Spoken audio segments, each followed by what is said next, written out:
HSC exam পরীক্ষার্থীদের জন্য সুসংবাদ। এইচএসসি এক্সাম পরীক্ষার কবে হবে এই তারিখ ঘোষণা দিয়েছে। আগে পুরোটি ভিডিওটি দেখবেন, এই ভিডিওটি দেখা আপনাদের জন্য খুবই গুরুত্বপূর্ণ। এইচএসসি এক্সাম পরীক্ষার্থীদের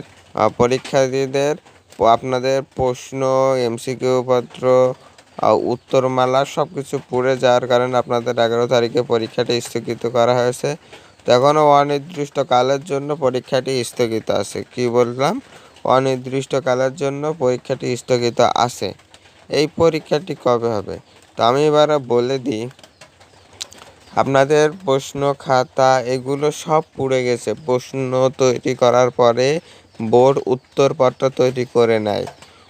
প্রশ্ন যখনই তৈরি করে তখনই উত্তরপত্র তৈরি করে নেয়। এমন করে প্রত্যেকটা সাবজেক্টের একটা সব কিছু পরিচালনা করতে, প্রশ্ন ছাপাতে বিভিন্ন প্রক্রিয়া যাতে সবগুলো করতে একটা সময়ের ব্যবধান লাগবে। সেই সময়ের অপেক্ষায় আপনাদের করতে হবে, তাছাড়া কোনো উপায় নেই। কারণ শিক্ষা বোর্ডের কাছে আপনি ধরা, যেমন শিক্ষা বোর্ডও হতাশায় ভুগছেন, আপনিও হতাশায় ভুগছেন, আপনার বাপ মাও হতাশায় ভুগছে যে কবে হবে ছেলেটার পরীক্ষা, মেয়েটার পরীক্ষা।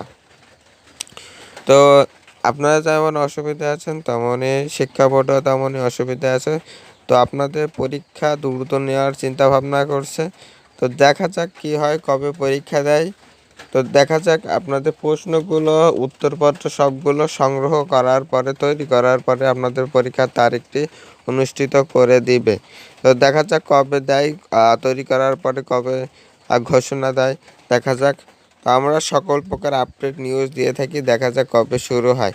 আমাদের চ্যানেলটি সাবস্ক্রাইব করে রাখুন, পাশে থাকা বেল আইকনটি বাজিয়ে রাখুন। একটা সাবস্ক্রাইব করলে হয়তো আপনার 5 থেকে 10 টাকা চলে যাবে না, আশা করি আমি। তো সবাইকে ধন্যবাদ চ্যানেলটি সাবস্ক্রাইব করে দেওয়ার।